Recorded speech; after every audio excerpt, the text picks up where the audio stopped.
Ni nini? Ishara. Kwa ishara rahisi sana watu kutambua. Na ndio maana hata wakati Mungu hajasema maisha yako ya kesho, ili uamini na uwe hodari katika imani, lazima upewe ishara ya mambo yaliyopita nyuma.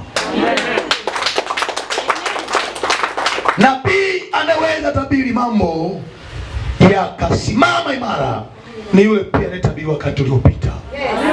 Past time. Sio kutabiri wakati ujao. Kutabiri wakati ujao anaweza akaitika kwa sababu hajafika bado. Lakini wakati wa nyuma umeshapita. Kwa kama ni kweli atakwambia ni kweli. Kama sio kweli anaweza kunyamaza kimya, lakini anajua moyoni mwako kama sio nini, sio kweli. Bwana Yesu asifiwe sana.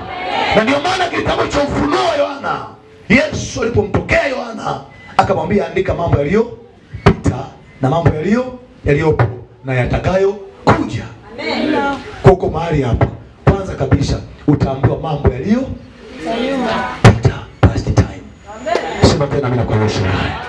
Utaambiwa nini? Mambo yaliyopita. Kwa sababu nikwambia mambo yaliyopita ndio raha.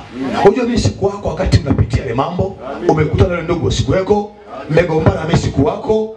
Sawa siku wako. Sasa nikisema neno kama usipoamini, basi hata kama malaika ashuke mwenyewe hautaamini tena. Amen. Ongeza makofi ya baraka kwa Yesu.